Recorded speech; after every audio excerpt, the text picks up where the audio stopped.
이것이 다 우리 가문을 위한 길이다. 원망하려거든 너의 그 쓸모없는 혀를 원망하거라.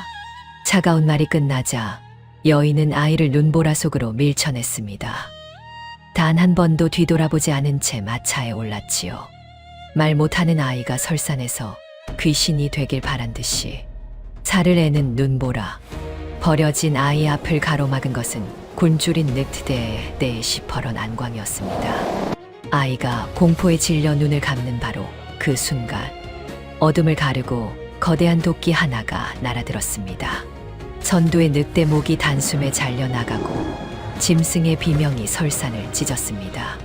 그리고 나타난 한 사람, 곰 가죽을 뒤집어 쓴 산채의 두목, 비정한 어미가 버린 핏덩이를 짐승보다 거친 사내가 구해낸 그날 밤, 조선을 뒤흔들 기이한 영웅의 전설이 시작되고 있었습니다. 안녕하세요. 오늘도 야담전설에 찾아와 주셔서 감사드립니다. 이야기가 재미있으셨다면 왼쪽 아래에 있는 구독과 좋아요 부탁드립니다. 야담 시작하겠습니다. 살을 애베는 듯한 칼바람이 불어오던 정월 대보름 무렵의 일이었습니다.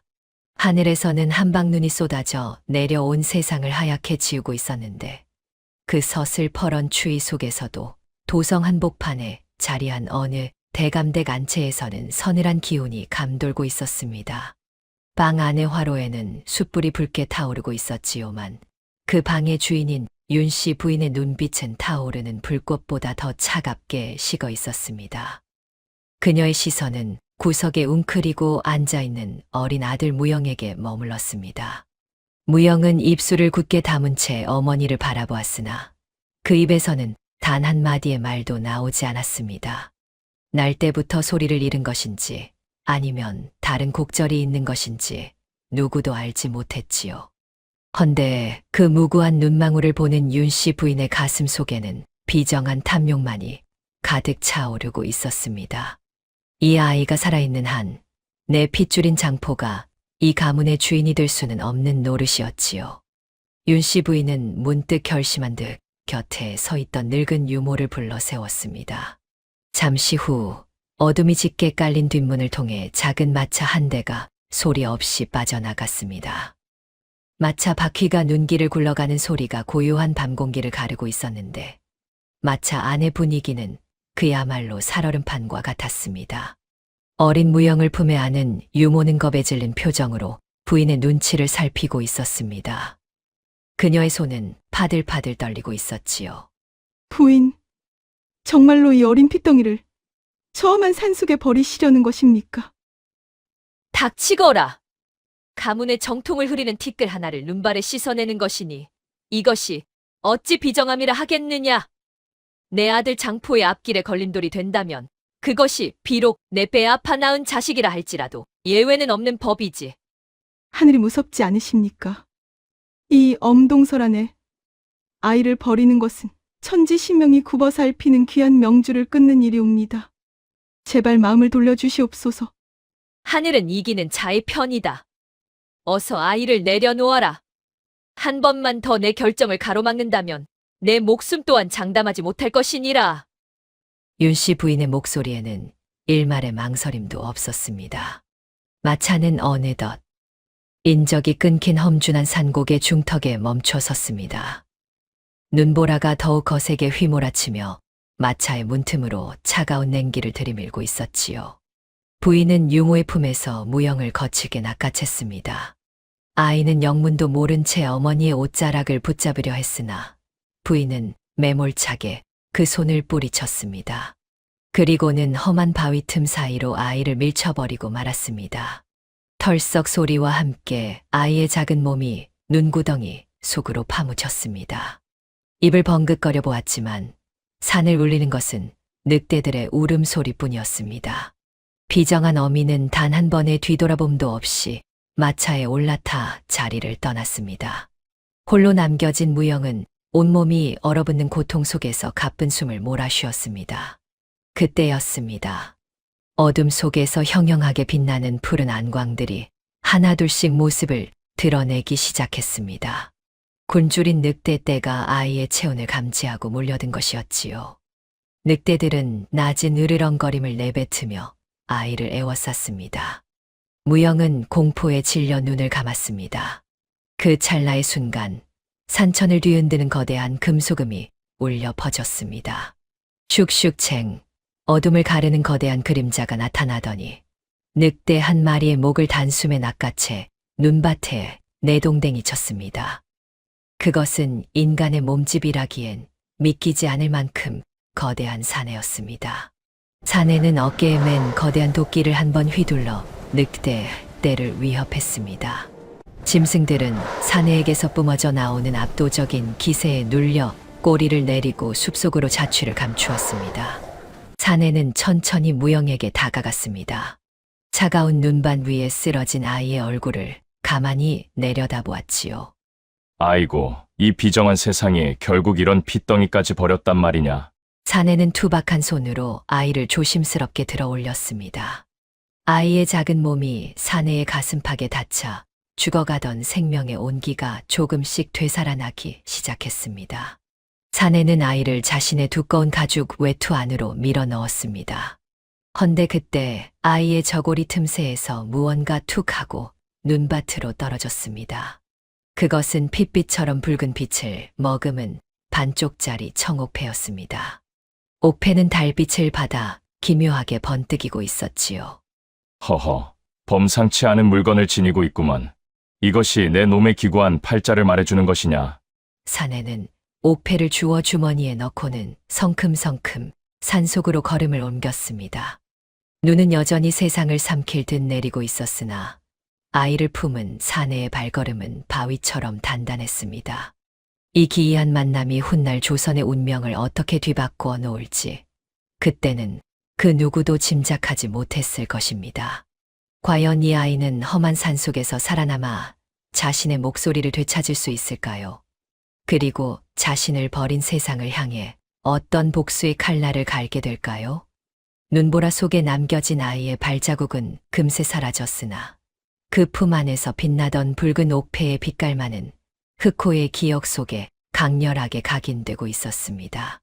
사내의 거친 품 속에서 무영이 처음 마주한 세상은 칼바람보다 더 매서운 산적들의 소굴이었습니다. 백두대간의 험준한 바위 틈에 자리 잡은 산채는 사시사철, 피비린내와 땀 냄새가 가시지 않는 무법지대였지요. 사내의 이름은 흑호, 한때 북방의 국경을 호령하던 무장이었으나 간신들의 모함에 밀려 이곳 산속으로 숨어든 처지였습니다. 흑호가 강보에 쌓인 핏덩이를 안고 산채 마당으로 들어서자 수십 명의 왈패들이 제각기 칼을 만지작거리며 몰려들었습니다. 그들의 눈에는 호기심보다는 경계와 불만이 가득 서려 있었습니다. 아니, 두목님, 먹여 살릴 입도 부족한 판에 저런 벙어리 핏덩이를 어쩌시려는 겁니까? 산채의 살림을 맡은 부두목이 투덜거리며 앞으로 나섰습니다. 그는 무영의 파리한 얼굴을 보며 혀를 찼지요. 헌데 흑호는 대답 대신 무영을 번쩍 들어 올려 산채 한복판의 커다란 바위 위에 내려놓았습니다. 그리고는 호랑이 같은 눈매로 그 아들을 쏘아보며 단호하게 말했습니다. 입 조심해라. 이 녀석은 산이 직접 나에게 보낸 선물이다. 말 같은 건 배우지 않아도 좋다. 짐승의 소리를 듣고 범의 기운을 배우면 그뿐이지. 앞으로 이 아이를 건드리는 자는 내 도끼가 용서치 않을 것이다. 흑호의 서슬퍼런 일갈의 산채는 찬물을 끼얹은 듯 고요해졌습니다. 그것이 무영의 산속 생활의 시작이었습니다. 말 대신 검을 잡고 글 대신 짐승의 흔적을 쫓는 혹독한 세월이 흘러갔지요. 10년이 지나고 다시 10년이 흘렀습니다. 어느덧 25의 건장한 청년이 된 무영은 더 이상 버려진 아이의 유약함을 찾아볼 수 없는 늠름한 사내가 되었습니다. 그의 몸은 거친 바위처럼 단단해졌고 그의 움직임은 낙엽 하나 건드리지 않을 만큼 고요하면서도 날렵했습니다. 매일 아침 무영은 깎아지른 듯한 절벽을 맨손으로 오르내리며 체력을 단련했습니다. 손바닥은 이미 굳은 살로 덮여 감각이 무뎌졌으나 그의 오감은 오히려 인간의 경지를 넘어선 상태였지요. 숲속에서 들려오는 아주 작은 나뭇가지 부러지는 소리나 바람에 섞인 짐승의 채취도 무영은 결코 놓치는 법이 없었습니다. 그러던 어느 날이었습니다. 무영이 산속에서 약초를 캐고 돌아오는 길에 산채 식구 중 하나인 묘령이 그를 가로막아 섰습니다. 무영아, 오늘따라 산의 기운이 심상치 않구나.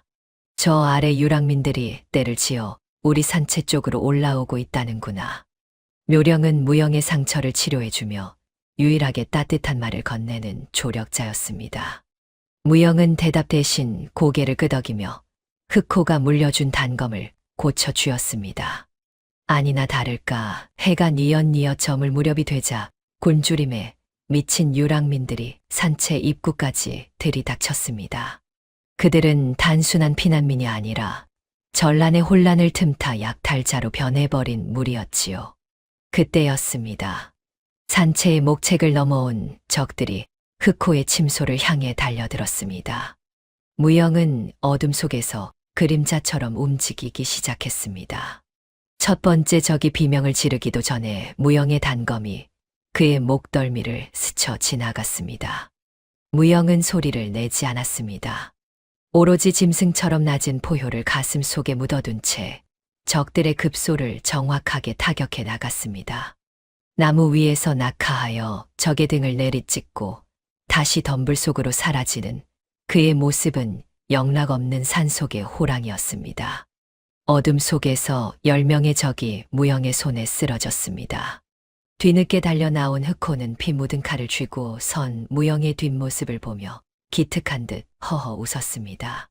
적들은 무영의 정체조차 알지 못한 채 공포에 질려 산 아래로 도망치고 말았지요. 이것이 진정 사람의 몸놀림이라 할 수 있었을까요? 무영의 활약으로 산채는 위기를 넘겼으나 흑호의 표정은 그리 밝지 못했습니다. 그는 무영을 방 안으로 불러들였습니다. 무영아, 이제 내 실력이 산을 넘고 있구나.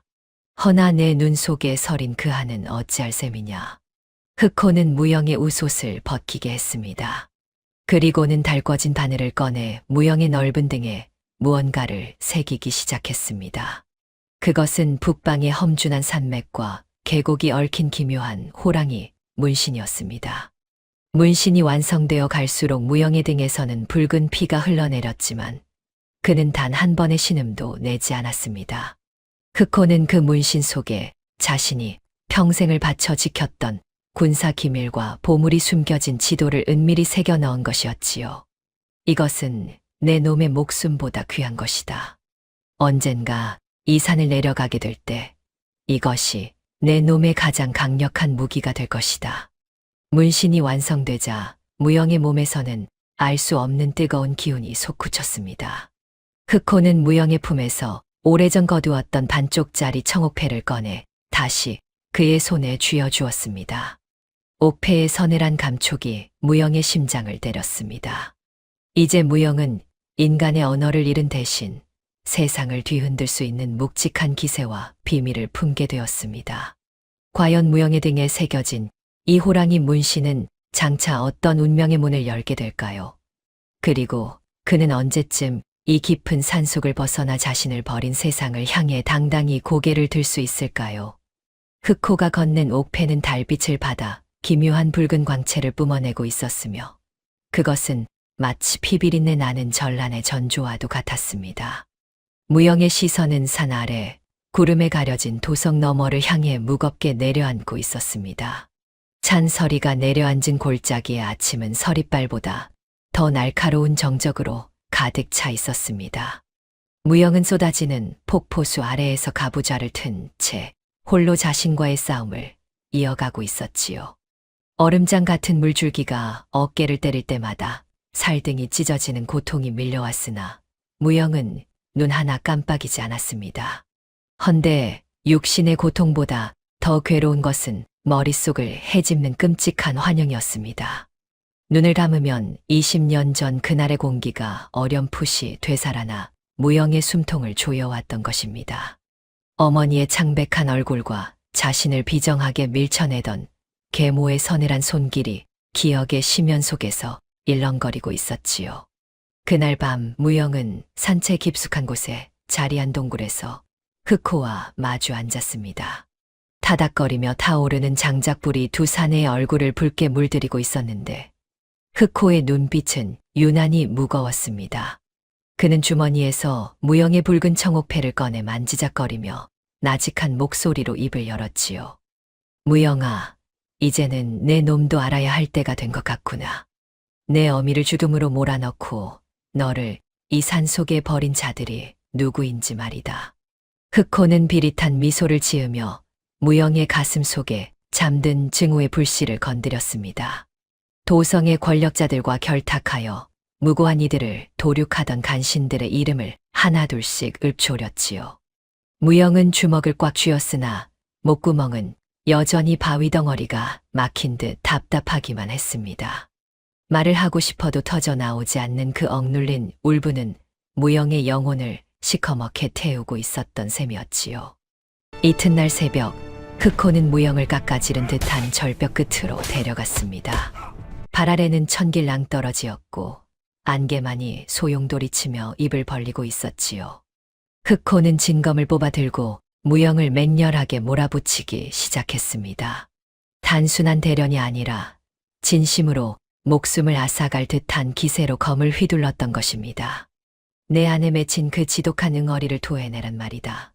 말하지 못하면 너는 평생 저 밑바닥을 기는 짐승으로 살다 죽을 뿐이다. 무영의 거친 숨소리가 안개 속에 흩어졌습니다. 말하라. 내 어미를 죽인 자들의 이름을 부르고 내 억울함을 세상에 고하란 말이다. 정령 죽을 때까지 벙어리 산적으로 썩을 셈이냐. 흑호의 검끝이 무영의 목울대를 살짝 스치며 붉은 핏방울이 맺혔습니다. 무영은 비명을 지르려 했으나 목소리는 여전히 어둠 속에 갇혀 있었지요. 그때였습니다. 흑호가 갑자기 발을 헛디딘 척하며 절벽 아래로 몸을 날렸습니다. 크악, 흑호의 비명이 계곡에 울려 퍼졌습니다. 찰나의 순간 무영의 눈동자가 하얗게 뒤집혔습니다. 20년 전 어머니를 잃었던 그 공포가 흑호를 잃을지도 모른다는 절박함과 부딪히며 폭발했지요. 무영은 자신도 모르게 절벽 끝으로 몸을 날리며 흑호의 팔을 낚아챘습니다. 그리고는 폐부 깊숙한 곳에서부터 끓어오르는 비명을 끌어올렸습니다. 아, 안 돼. 그것은 단순한 소리가 아니었습니다. 20년간 억눌렸던 한과 분노가 뒤섞인 거대한 포효였습니다. 산천이 진동하고 숲속의 짐승들이 일제히 고개를 숙일 만큼 강력한 기운이 담겨 있었지요. 무영의 성대가 파르르 떨리며 공기를 찢고 나가는 순간 산채 전체에 그 우렁찬 목소리가 메아리 쳤습니다. 흑호는 무영의 팔을 잡은 채 나직하게 웃으며 다시 바위 위로 올라왔습니다. 무영의 목소리를 깨우기 위한 흑호의 위험한 연극이었던 것이지요. 허허, 이제야 내 놈이 인간의 말을 하는구나. 범의 새끼가 드디어 하품을 했어. 무영은 바닥에 주저앉아 거친 숨을 몰아쉬었습니다. 목구멍에서는 비릿한 피 냄새가 났지만 가슴을 짓누르던 바위 덩어리가 씻겨 내려간 듯한 상쾌함이 느껴졌습니다. 헌데 그 기쁨도 잠시뿐이었습니다. 산 아래에서 급하게 달려온 묘령의 안색이 창백하게 질려 있었기 때문입니다. 무영아, 큰일이다. 북방의 국경이 뚫리고 오랑캐들이 파죽지세로 남하하고 있다는구나. 도성은 이미 아수라장이 되었고 너를 버린 가문 사람들도 난리통에 휘말렸다고 한다. 묘령의 소식에 무영의 눈빛이 다시 차갑게 식었습니다.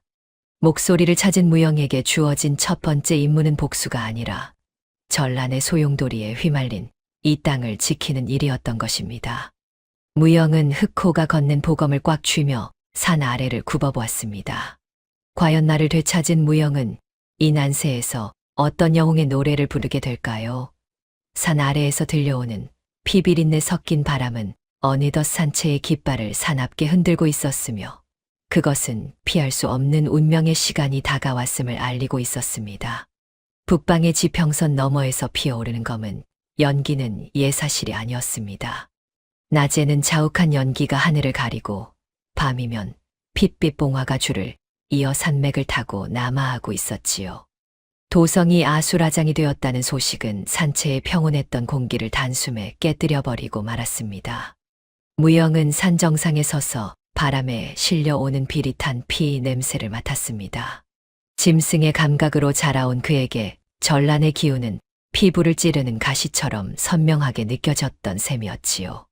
흑호는 평소답지 않게 무거운 갑옷을 꺼내 닦으며 무영을 불렀습니다. 산체의 대회의장에는 비장한 긴장감이 감돌고 있었습니다. 흑호는 탁자 위에 낡은 지도를 펼쳐놓고는 무영의 눈을 똑바로 응시했습니다. 무영아, 이제 이 산은 너를 품기에 너무 좁아졌구나. 오랑캐의 말발굽이 이 나라의 허리를 끊어놓으려 하고 있다. 관군들은 겁에 질려 도망치기 바쁘고 백성들은 갈 곳을 잃어 울부짖고 있구나. 스승님을 모시고 함께 가겠습니다. 혼자 가기에는 세상이 너무 험합니다. 아니다. 내 운명은 이미 이 산의 바위 틈에 묻혔다. 나는 이곳에 남아 산채 식구들과 마지막 보루를 지킬 것이니 너는 홀로 내려가 세상을 깨워야 한다. 저를 버린 자들을 어찌해야 합니까? 그들을 찾아 죄를 물어야 하지 않겠습니까? 그들을 베는 것만이 복수는 아니다. 그들이 무책임하게 버린 백성과 세상을 내 손으로 직접 구하는 것, 그것이야말로 그들의 오만을 짓밟는 가장 위대한 복수가 아니겠느냐? 흑호는 자신의 허리에 차고 있던 낡았으나 위험 있는 보검을 풀어 무영에게 건넸습니다. 검신에는 흑룡이라는 글귀가 새겨져 있었는데 그것은 흑호가 장군 시절 북방을 누비던 명검이었습니다. 무영은 두 손으로 검을 받아들었지요. 검의 무게는 마치 나라의 운명을 짊어진 듯 묵직하게 느껴졌습니다. 묘령은 무영의 보찜 속에 비상약과 주먹밥을 챙겨주며 눈시울을 붉혔습니다. 헌데 무영은 슬퍼할 겨를도 없이 단호하게 등을 돌려 산길을 내려가기 시작했습니다. 산을 내려오는 길은 참혹함 그 자체였습니다. 마을마다 불길이 치솟고 있었고 길가에는 주인 잃은 짐승들만이 배회하고 있었지요. 무영이 첫 번째 마을인 고령촌에 다다랐을 때였습니다. 오랑캐 선발대 대여섯 명이 닥치는 대로 가재도구를 때려 부수며 아녀자들을 겁탈하려 하고 있었습니다. 울부짖는 여인의 목줄기에 시퍼런 창날이 들이밀어지던 찰나였습니다. 슈슉챙, 무영의 보검이 공기를 가르며 날아갔습니다. 무영은 번개 같은 속도로 적진 한복판에 뛰어들었지요. 여인을 찌르려던 적의 팔이 단숨에 절단되어 눈밭에 떨어졌습니다. 비명이 터지기도 전에 무영은 몸을 회전하며 두 명의 목을 연달아 베어 넘겼습니다. 적들은 갑작스러운 습격에 당황하여 창을 휘둘렀으나 산짐승처럼 단련된 무영의 움직임을 따라잡기에는 역부족이었습니다. 무영은 적의 가슴을 발로 차 중심을 무너뜨린 뒤 남은 적의 심장을 정확하게 꿰뚫었습니다. 피가 튀어 하얀 눈밭을 붉게 물들였습니다. 겁에 질려 떨던 여인은 무영의 서늘한 기계에 압도되어 숨죽이고 그를 바라보았지요. 무영은 칼에 묻은 피를 가볍게 털어내고는 쓰러진 적들의 품을 뒤지기 시작했습니다. 헌데 그중 대장으로 보이는 사내의 가슴 안쪽에서 비단으로 감싼 서찰 하나가 발견되었습니다.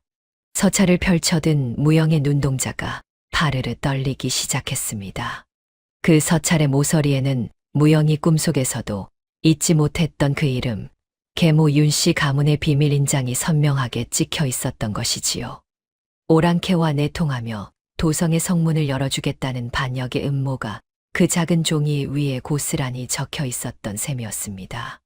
아니, 어찌 사람이 이토록 추악할 수 있단 말입니까? 나라를 팔아서까지 자신의 부귀 영화를 지키려 한단 말입니까? 무영은 서찰을 꽉 움켜쥐었습니다. 분노로 인해 손등에 핏줄이 터질 듯 솟아올랐지요. 이제 무영의 행선지는 분명해졌습니다. 그것은 단순한 피 맺힌 한을 풀기 위한 대장정이 아니라 나라를 집어삼키려는 거대한 악의 뿌리를 뽑기 위한 전쟁의 시작이었습니다. 타오르는 마을의 불길이 무영의 서늘한 눈동자에 비쳐 일렁거리고 있었는데 그 모습은 마치 세상을 태워버릴 진정한 영웅의 각성과도 같았습니다. 과연 무영은 이 배신의 서찰을 들고 무사히 도성에 입성할 수 있을까요?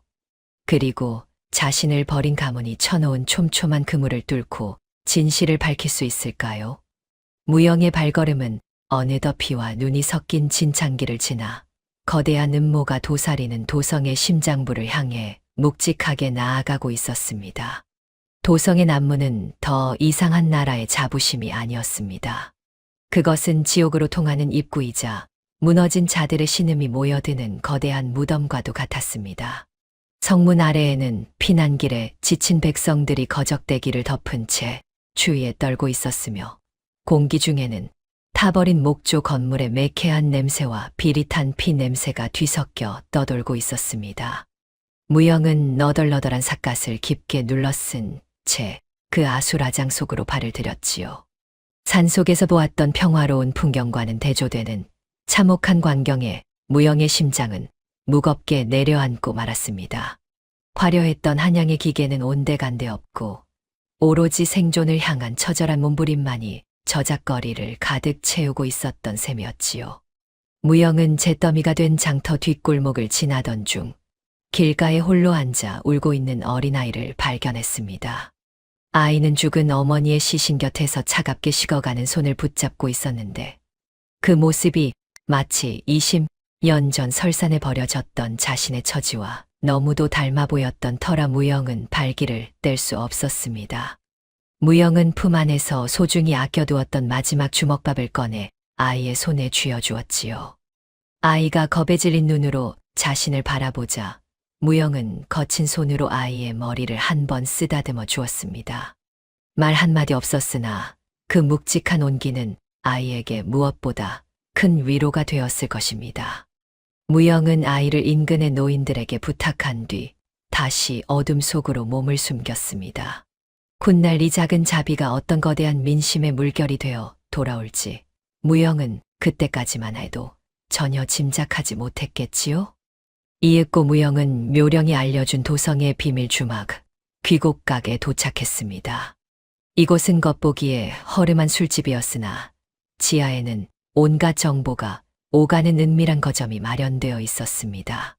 무영이 붉은 청옥패를 내보이자 어둠 속에 숨어있던 정보원이 모습을 드러냈습니다.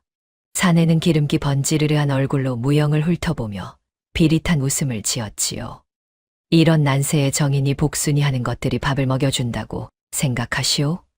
옥패 주인을 찾는 것보다 당장 내일 목숨 보전할 걱정이나 하는 게 좋을 거요. 죽음보다 무서운 것은 나라를 팔아 배를 불리는 짐승들 뿐이요. 내 가문의 옥패를 아는 자가 누구인지 말하시오. 허허, 기계 한 번 대단하구먼. 당신이 찾는 그 옥패의 주인은 지금 기방에서 오랑캐 장수와 술판을 벌이고 있는 장포 도령이요. 그가 오늘 밤 도성 서문을 열어주기로 약조했다는 소문이 바다하단 말이오. 당신 돈만 주면 정조도 팔 사람이구려. 하지만 이 나라가 망하면 당신이 가진 그 금전도 한낱 종이 조각이 될 것이오.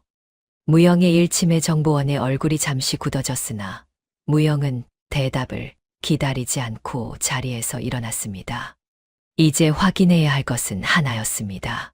제아우라는 자가 나라를 배신하는 그 참혹한 현장을 직접 목격하는 것이었지요. 무영은 밤 공기를 가르며 장포가 머물고 있다는 기방 낙화각의 담벼락을 넘었습니다. 기방의 내실에서는 역겨운 웃음소리와 가야금 소리가 흘러나오고 있었는데 무영은 고양이처럼 소리 없이 지붕 위로 기어 올라갔습니다. 기와 한 장을 살짝 들어 아래를 내려다보자 화려한 비단옷을 입은 장포가 오랑캐 장수와 마주 앉아 은밀한 서찰을 주고받는 모습이 보였습니다. 무영은 분노로 인해 눈앞이 붉게 달아올랐습니다. 저들이 마시는 술은 백성의 피요. 저들이 나누는 웃음은 나라의 비명이었습니다. 그때였습니다. 장포의 경호원이 천장의 기척을 느끼고 칼을 뽑아 들었습니다. 슈슉챙, 무영은 지체 없이 천장을 뚫고 내실로 하강했습니다. 쏟아지는 먼지 구름 속에서 무영의 손이 번개같이 움직여 탁자 위에 서찰을 낚아챘지요. 당황한 장포가 비명을 지르기도 전에 무영은 달려드는 호위병의 가슴을 강력한 발차기로 걷어찼습니다. 탁자를 뒤엎어 적들의 시야를 가린 무영은 촛대를 쓰러뜨려 방 안에 불길을 일으켰습니다. 자욱한 연기 속에서 무영은 창문을 깨고 밖으로 도약했습니다. 뒤이어 수십 명의 자객이 무영의 뒤를 쫓아 지붕 위를 달리기 시작했습니다. 무영은 산채에서 단련된 몸놀림으로 가파른 기와 지붕 사이를 나비처럼 날아다녔지요. 적들의 화살이 발꿈치를 스쳤으나 무영은 멈추지 않았습니다. 복잡한 골목길로 접어든 무영은 미리 준비해둔 집단 사이로 몸을 던져 적들의 추격을 따돌리고 어둠 속으로 완전히 소멸하듯 사라졌습니다. 과연 무영은 도성의 이 거대한 침묵 속에서 진실의 실마리를 찾을 수 있을까요? 무영은 숨을 몰아쉬며 자신의 팔뚝을 내려다보았습니다. 자객의 칼날에 스친 팔에서는 붉은 피가 배어나오고 있었고 손안에 쥐어진 장포의 방에서 가져온 물건은 다름 아닌 자신의 친어머니가 생전에 소중히 여기던 유품인 비녀였습니다. 피 묻은 비녀와 배신의 서찰을 품에 안은 무영의 눈빛은 이제 슬픔을 넘어 거대한 폭풍을 머금은 채 윤씨 부인의 저택을 향하고 있었습니다. 도성의 심장부에 자리한 윤씨 부인의 저택은 전란의 불길조차 피해간 듯 고고하고 화려한 자태를 뽐내고 있었습니다. 백성들은 클바닥에서 굶어 죽어가고 있었지요만 대감댁 담장 너머에서는 진한 치명 냄새와 기름진 음식 향기가 담을 타고 흘러나오고 있었습니다. 무영은 그림자처럼 담을 넘어 안채 깊숙한 곳으로 스며들었지요. 정원은 잘 가꿔진 소나무들이 달빛 아래 기괴한 형상을 하고 있었는데 그 고요함이 오히려 폭풍 전야의 긴장감을 더해주고 있었습니다. 무영은 소리 없이 미닫이 문을 열고 윤씨 부인의 방 안으로 발을 들였습니다. 방 안은 수십 개의 촛불이 밝혀져 있어 대낮처럼 환했고 그 중앙에 윤씨 부인이 비단 치마를 정갈하게 펴고 앉아 차를 마시고 있었습니다. 부인은 인기척을 느꼈음에도 고개조차 돌리지 않았습니다. 헌데 그녀가 찻잔을 내려놓는 순간 방 안의 공기가 급격히 얼어붙기 시작했지요. 무영은 품 안에서 어머니의 비녀를 꺼내 탁자 위에 내려놓았습니다. 비녀의 날카로운 끝이 촛불에 번뜩이며 윤씨 부인의 눈가를 스쳤습니다. 살아있었구나. 질긴 목숨은 짐승보다 길기다더니 정말 산짐승이 되어 돌아온 개냐. 당신의 악행이 나를 죽음의 구덩이에서 끌어올렸습니다. 이 비녀의 주인이 누구인지 기억하십니까? 기억하고 말고 내 어미의 목숨을 앗아간 것은 그 비녀가 아니라 그녀의 나약함이었다. 그리고 너를 버린 것은 이 가문의 대들보를 바로 세우기 위한 결단이었지. 가문을 위한 결단이 나라를 오랑캐에게 파는 것이었습니까? 장포의 출세를 위해 백성들의 피를 제물로 바치다니 사람이 어찌 이리 추악할 수 있단 말입니까? 닥치거라. 나라가 망하든 말든 내 아들 장포가 왕이 될 수 있다면 조선 따위는 불타 없어져도 상관없다. 너 같은 벙어리 핏덩이가 감히 권력의 무게를 알기나 하겠느냐. 당신은 어머니를 죽이고 나를 버렸으나 이제는 이 나라 전체를 버리려 하는군요. 오늘 나는 그 죗값을 물으러 왔습니다. 죗값이라. 하하하, 가련하구나. 내 놈이 여기까지 제 발로 들어온 것이 정녕 내 의지라 생각하느냐? 윤씨 부인은 들고 있던 비단 부채를 날카롭게 접었습니다. 그것은 곧 살인을 알리는 신호였지요. 그 소리가 채 가시기도 전에 방 천장의 석가래 사이에서 검은 복색의 자객들이 소리 없이 하강했습니다. 이것이 진정 사람의 탈을 쓰고 할 짓이었을까요? 아니면 이미 악귀에게 영혼을 팔아버린 괴물의 본성인 것이었을까요? 무영은 달려드는 자객의 칼날을 종이 탄 장 차이로 피하며 탁자를 걷어찼습니다.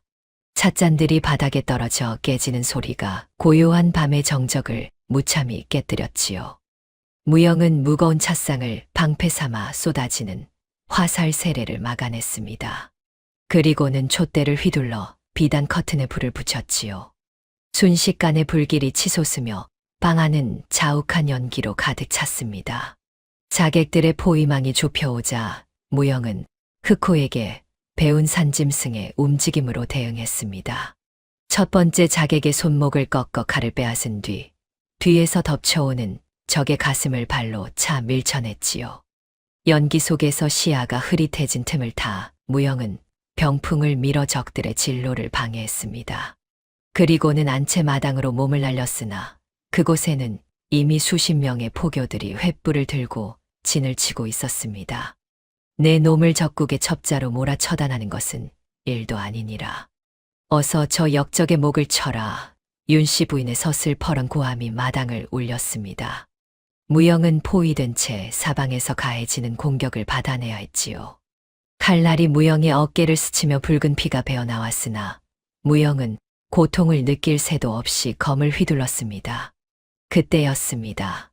담장 너머에서 화약통이 날아와 마당 한복판에서 폭발했습니다. 화광, 자욱한 화약 연기가 포교들의 시야를 가린 틈에 묘령이 담 위에서 줄을 던졌습니다.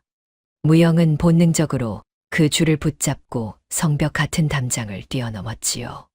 뒤에서 포교들의 고함과 화살이 빗발쳤으나 무영은 묘령과 함께 어둠 속으로 몸을 던졌습니다. 두 사람은 도성의 높은 성벽을 향해 미친 듯이 달렸습니다.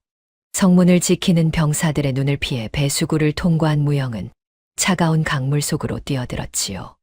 강물은 뼈를 깎는 추위로 무영의 감각을 마비시켰으나 그는 필사적으로 물결을 헤치며 도성 밖으로 빠져나갔습니다.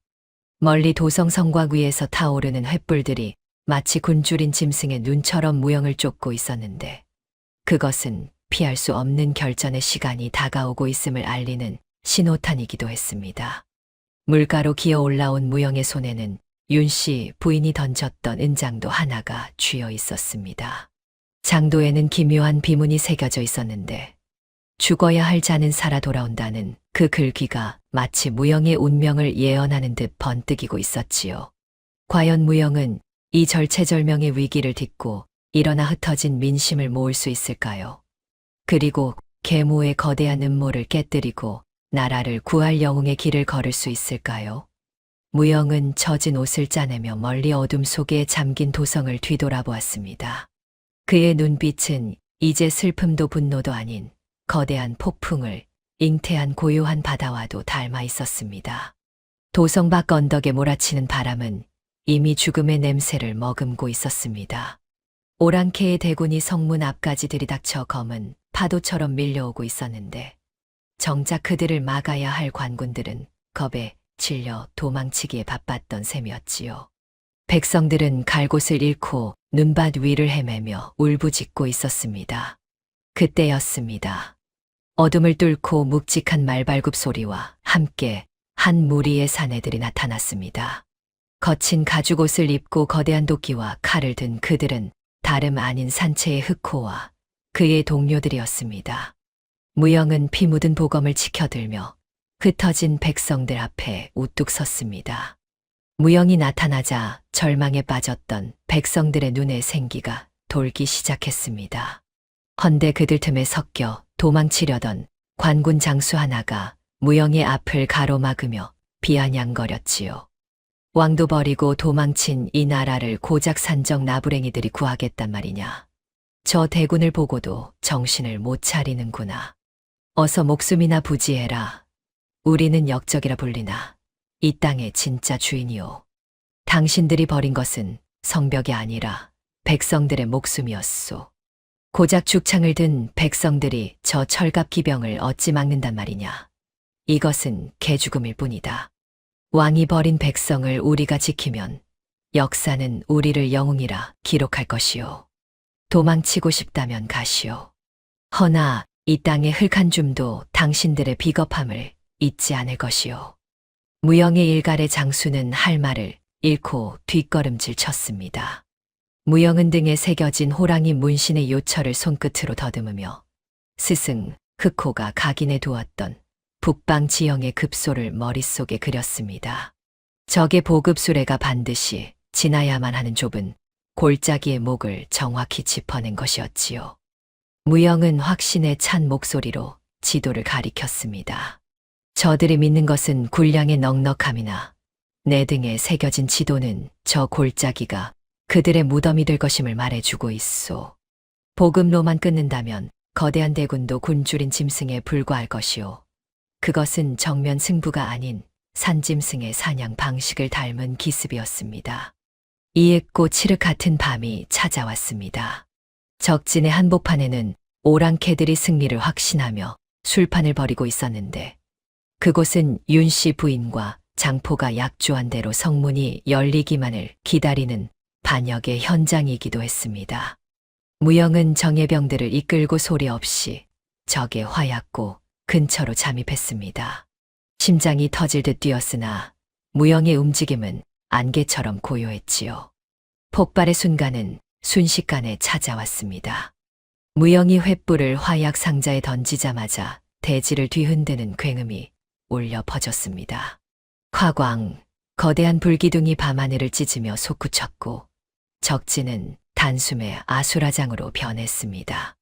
당황한 적군들이 우왕좌왕하는 사이 무영은 흑룡검을 뽑아 들고 적진의 심장부로 돌진했습니다.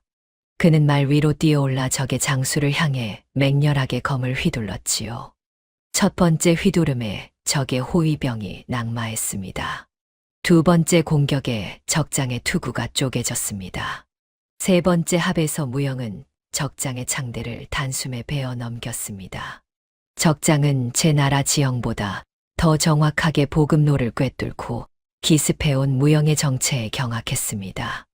무영의 등에서 꿈틀거리는 호랑이, 문신이 마치 살아있는 야수처럼 적을 압박하고 있었던 셈이었지요. 적장은 공포에 질린 눈으로 무영을 바라보았으나 무영의 검끝은 자비 대신 하늘의 준엄한 꾸짖음을 품고 있었던 것이었지요. 무영의 검이 궤적을 그리며 적장의 단숨에 숨통을 끊어 단죄하니 적의 대열은 모래성처럼 무너져 내리기 시작했습니다. 산채 식구들과 의병들이 일제히 함성을 지르며 습격하자 오랑캐들은 깃발을 버리고 북쪽으로 퇴각하기 시작했지요. 이것이 진정 이름 없는 백성들이 일궈낸 승리였을까요? 아니면 하늘이 이 땅의 억울함을 굽어 살핀 기적이었을까요? 전투가 끝난 전장에는 정막만이 감돌았습니다. 타오르는 불길이 서서히 꺼져갈 무렵 무영은 쓰러진 적장의 품 안에서 서찰 한 뭉치를 발견했습니다.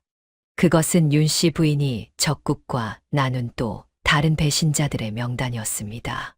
명단 속에는 도성의 고위 관료 수십 명의 이름이 적혀 있었던 셈이었지요. 아니, 어찌 나라를 다스린다는 자들이 이토록 추악할 수 있단 말입니까? 무영은 피 묻은 서찰을 꽉 움켜쥐었습니다. 승리의 기쁨보다 배신의 씁쓸함이 더 크게 밀려왔으나 무영은 다시 고개를 들어 도성 쪽을 바라보았습니다. 그때였습니다. 하늘에서 하얀 가루가 하나둘씩 떨어지기 시작했습니다. 그것은 20년 전 무영이 버려지던 날처럼 차갑고도 고요한 첫눈이었습니다. 하지만 그때의 눈이 죽음의 전조였다면 오늘의 눈은 이 땅의 핏자국을 덮어주는 정화의 손길과도 같았지요. 백성들은 눈을 맞으며 만세를 불렀고 흑호는 무영의 어깨를 툭 치며 호탕하게 웃었습니다. 무영의 활약으로 도성은 구원받았으나 아직 정산해야 할 마지막 업보가 남아 있었습니다. 과연 무영은 이 배신자들의 명단을 들고 무사히 대궐로 들어가 만조백관 앞에 진실을 밝힐 수 있을까요? 그리고 자신을 버린 계모 윤씨에게 어떤 마지막 심판을 내리게 될까요? 승리의 여운이 채 가시기도 전에 무영의 시선은 이미 차갑게 식은 도성의 성벽 너머 그 모든 비극의 시작점이었던 집안의 안채를 향하고 있었습니다. 첫눈은 소리 없이 내려 무영의 어깨 위에 쌓여가고 있었으며 그것은 마치 새로운 시대가 열리고 있음을 축복하는 하늘의 서신 같기도 했습니다. 전란의 불길이 잦아든 도성에는 승전의 함성 대신 고요하고도 묵직한 정적이 찾아왔습니다. 기와지붕 위로 내려앉은 첫눈은 세상의 핏자국을 하얗게 덮어주고 있었지요만 대궐 안의 공기는 여전히 살얼음을 걷는 듯 차갑게 식어 있었습니다. 무영은 피 묻은 갑옷을 입은 채 만조백관이 늘어선 어전 한복판에 우뚝 섰습니다. 화려한 관복을 입은 대신들은 산적의 행색을 한 무영을 보며 수군거렸으나 무영의 몸에서 뿜어져 나오는 서슬퍼런 기계에 눌려 감히 입을 열지 못했습니다. 무영은 품 안에서 적장에게서 빼앗은 배신자들의 명단과 자신의 붉은 청옥패를 꺼내 임금의 발치에 내려놓았지요. 대궐마당에는 영모를 꾀했던 윤씨 부인과 장포가 포박된 채 무릎을 꿇고 있었습니다. 한때 도성을 호령하던 그들의 화려한 위세는 온데간데 없고 오로지 죽음의 공포에 질린 비참한 몰골만이 남아 있었던 셈이었지요.